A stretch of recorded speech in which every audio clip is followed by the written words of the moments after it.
Do you feel that if you're logical, that you can't be intuitive, or if you're intuitive, you can't be logical? Well, you might be surprised. I have some news for you. Stay tuned.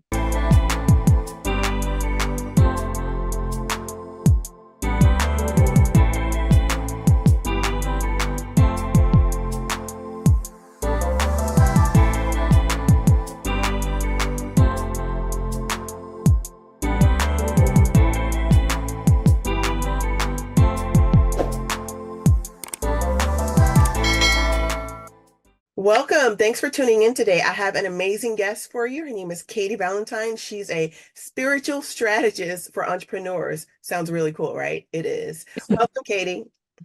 Thank you. I'm so happy to be here. This is really fun. So you have to tell me what's everybody's first response when they hear spiritual strategist? Usually it's what is that? What does that mean exactly? Which I can happily explain. Yeah, so I'm a spiritual coach and I call myself a spiritual strategist. So I help people, especially entrepreneurs, actually put a strategy to their spiritual lives because they don't just happen on their own. We have to put a little time, a little effort, a little joy, a little practice into it for them to kind of have their full lives. And so that's what I help people do and unleash everything that's within. Yeah. So what's an indicator that you need like your service? Like what is a person typically feeling or going through before they Yeah. A lot of people that I work with are going through late stages of anger at religious upbringings often, and they know what they're not, but they're not sure what they are. So I think an indicator is when people start asking that question, what am I exactly, and how do I know, and how do I figure that out? And I think a lot of us spend our 20s, 30s figuring out what we don't want, and then at some point it's time to figure out what we do want. And the spirit starts talking, and then we start listening and then finding more ways to be active and involved and coordinating maybe with the spiritual world. So is that anger pretty common? Do you find it pretty common? It's quite common with the Americans that I work with who grew up in Christian churches. And so I work with people who are very often, not exclusively, but very often Christo expansive.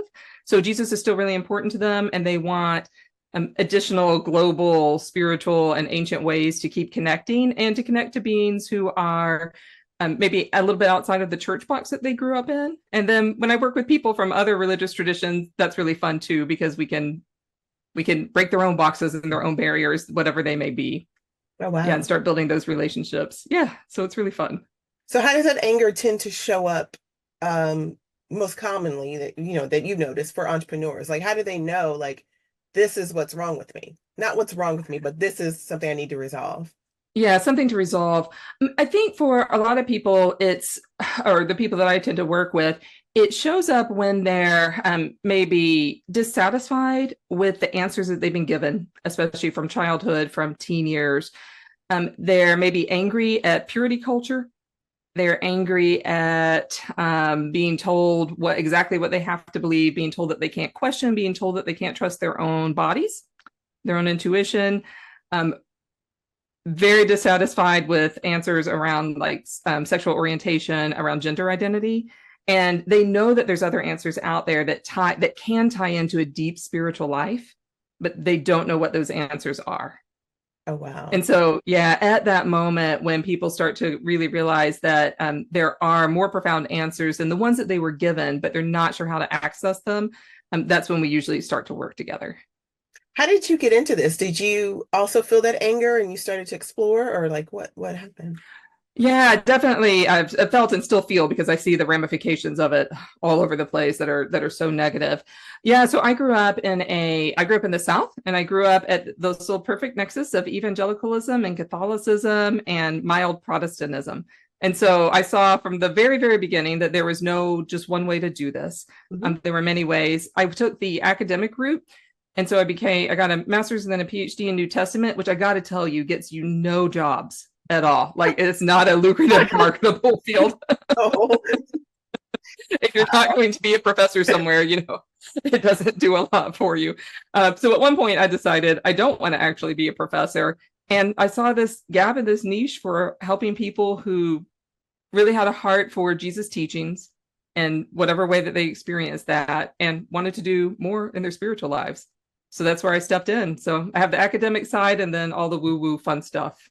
Hey there, feel like something's holding you back from your best life? What if you could discover your secret weapon for personal growth in less than 5 minutes? Introducing the Discover Your Personal Growth Superpower Quiz. It's your key to unlocking hidden strengths, identifying your unique motivators, and supercharging your success. Are you a determined overcomer, a purposeful planner, or maybe an authentic explorer? Don't let another day slip by feeling unfulfilled. Head to angelawadley.com and take the quiz. Don't be the only one who doesn't know their superpower. Discover it now. Wow.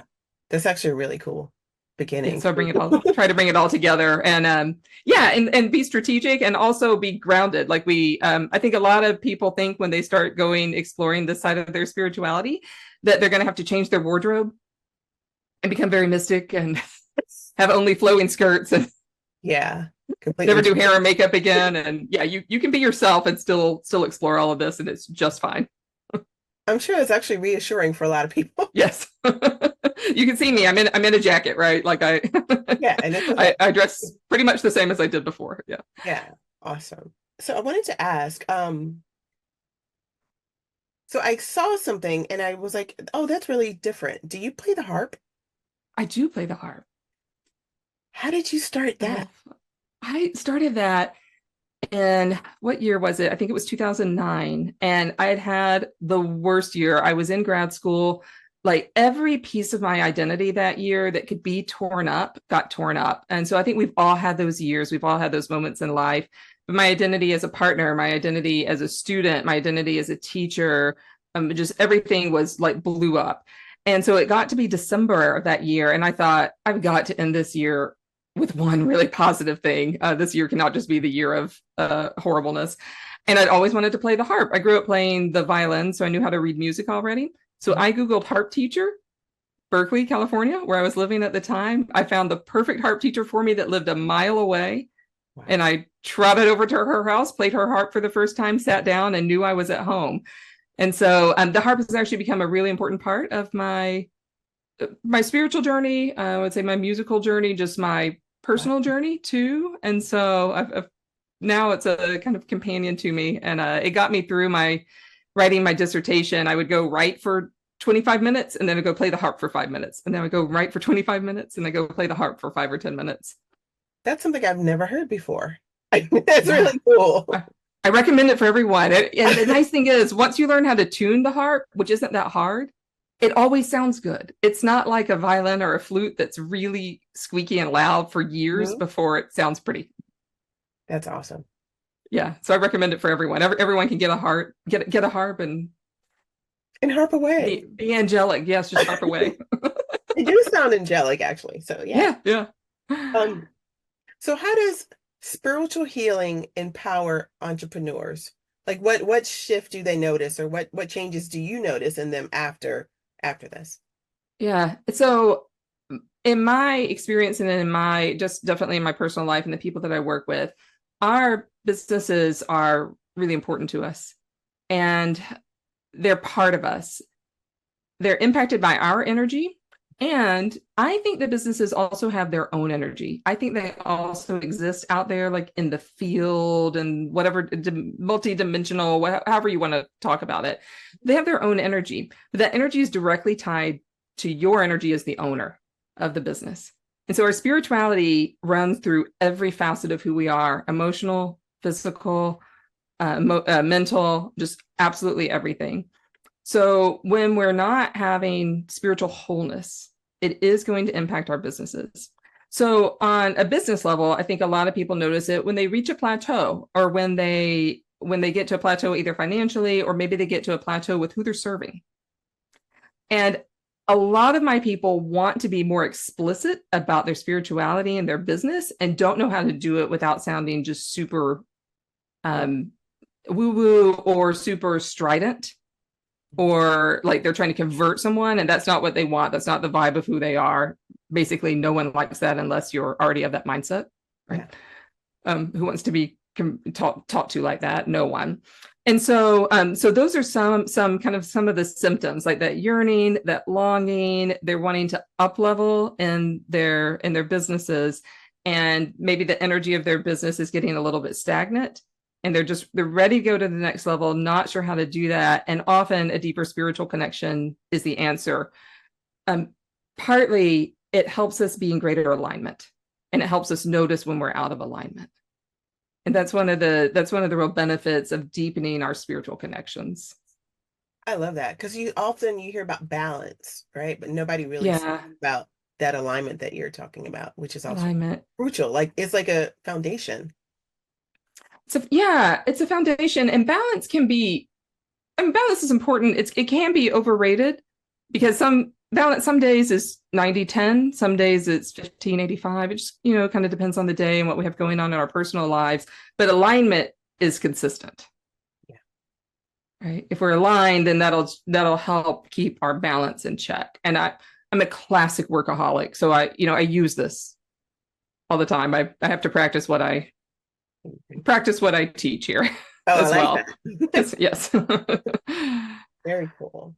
So why is it critical for women to be a part of, I've seen this everywhere, a spiritual revolution? It's like something's shifting, something's changing. Something's shifting. Yeah. Why is it important for women to be a part of this? Yeah, I think patriarchy, we've been trying it for a couple of thousand years. And it works for a few. It works for a few people. It doesn't work for the whole. And so women's ways of experiencing spirituality has unfortunately been patriarchalized. I don't know what the right word would be, but whatever that is. We've been forced into a paradigm that I think doesn't work and it doesn't serve women. It certainly doesn't serve men either, because I don't think it serves anyone. And so in the spiritual revolution, I think we're becoming more in touch with our intuition. We're reclaiming ancient practices. We're reclaiming indigenous practices that colonialism stamped out. We're reclaiming and inventing and creating sometimes new ways of being in touch with our spiritual selves and with the spirit world. So I think that women should be at the forefront of this. And being at the forefront doesn't mean that we're trying to exclude men or exclude males, right? It actually means we're being inclusive of everyone. And I know that when we empower women and girls, the world changes. Absolutely. Like hands down, the world changes. There's a reason why so many nonprofits, so many like traditional mission work focuses on women and girls, because when women and girls are empowered, the whole community changes. The whole community is empowered. Right? So I think when women are leading spiritually and getting in touch with their spiritual selves, and when we're getting rid of some of these old stuff that doesn't work, the world is becoming a better place. And for me, that uplifting of humanity and also of the globe, and that we see ourselves as part of this whole planetary system is where it's at. So I think women are the natural, I don't even know if leader is the right word. I think we are natural leaders, but the natural I know what you mean. Evolvers, like people to promote this evolution. Yeah. I know what you're saying. I know what you're trying to say. Yeah. It's just so extremely impactful. You're trying to find the right words for it. So it's, yes. We're because I don't think we need to be leaders in the traditional patriarchal sense. Right. I know what you're saying. But in this new emerging consciousness. Yeah. This is where it's at. So so our spiritual healing has to come at the forefront. Our personal lives have to come first, and then our impact on this new evolution comes as a natural outgrowth of that. And unfortunately, what I see a lot of people doing is they're trying to have their massive impact when they're doing it from a place of deep wounding rather than deep healing. Wow. And then we just kind of bleed all over the problem instead of change the problem. Solve the problem. Yeah. So along those lines, we're kind of speaking about intuition as well, right? So a lot of people think if you're logical, you can't be intuitive, or if you're intuitive, you can't use your logic. How do you feel about that? I know how I personally feel about it. What is your expertise about that? Oh my gosh, I can't wait to see what your take is on it too, because that'll be really, really interesting. So my take as a strategist, as a spiritual strategist, is that we really have to embrace both. And that our logic is extremely important. If I'm doing my taxes, which I'm not that great at, but if I'm doing my taxes, I really need my logical brain. If I'm making a decision about the future of my business, it really makes sense to look at dollars and cents and numbers and all the how many people have come through the page and all of that kind of stuff. I need that. And our intuition allows us to take positive leaps of faith. And it allows us to go places that are maybe outside of the logical zone. What I too often see is that people mistake their fear for their intuition. Now, intuition can give us valuable information about our fear. We need that. If there's something really dangerous, we absolutely need to know. We need to rely on our intuition for that. But often when people are getting ready to take their leap of faith and they feel the natural adrenaline running through them, they think that that's their intuition saying not to do something. So often trusting our intuition takes a lot of unlearning, and our logical brain can actually be helpful with that. But I always describe this process as our logic can get us so far. It's kind of like reading the instruction book, but then we need poetry to get us the rest of the way. And that's where our intuition can kick in. Now, I totally have to turn it back to you. What's your perspective? I agree. Both are actually crucial, because to even deny your intuition is denying a part of you. Like, it's there. You have it for a reason, right? However it's guiding you or however it's inspiring you, it's for a reason. So to deny it is denying part of yourself. And there's no way you can be whole, I feel, if you're denying part of yourself. And I do, like you said, it's so common for people to feel fear and say, oh, that's a sign for me to stop or not do something. But a lot of times it's like, it's just something new. So you can still do it. Just do it scared. Just, you know what I mean? It's okay. Right. And then once you've done it, you're not scared of it anymore because you did it. So, I think you must have both. I think it's crucial. Yeah. And so often our intuition is stamped out of us. And I got to tell you, there's nothing like academia to just strip your intuitive senses right away from you. So when I say that anyone can learn to trust their intuition, I'm speaking from deep experience, as it doesn't really come that naturally to me. I really had to surrender and allow and nurture that part of me. So if I can do it, anyone can do it. I think that's common too in some households. Sometimes you're not able to express yourself or do something that you feel, or even say that you feel a certain way, right? So it just gets like pounded out of you. So I can totally see that. And traditionally marginalized people are often encouraged not to express themselves, and that's a good way also to like deny our intuition. Awesome. Well, this has been so enlightening, but I have one last question for you. So even if it's not related to what we spoke about today, what's the one best piece of advice you could give another woman? I'd say to not put your spirituality on the back burner. So many people that I meet, it's a one day when I retire, when the kids are grown, I'm going to get around to that. But your spirituality is literally the only thing you take with you when you leave this life. Like, that's our calling card for whatever comes next. And I do not mean that in a hellfire brimstone way at all. I mean that as we are spiritually evolving through this lifetime, through whatever comes next, maybe through many lifetimes, whatever it is you believe about that. So to me, it makes sense to put it on the front burner, because our spirituality is how we are evolving through and learning. And, I think we're all here on planet Earth to learn some valuable lessons, and our spiritual lives are the master key for how that happens and what we remember and what we want to learn next time. So I'd say just don't put it on the back burner. A little bit will go a long way for our own personal evolution and revolution. I love it all. Thank you so much, Katy. This has been fascinating. Thank you. So thank you all for tuning in. Make sure you comment, like, subscribe, send this to someone that you care about, and don't forget, keep going and keep growing. Thanks again.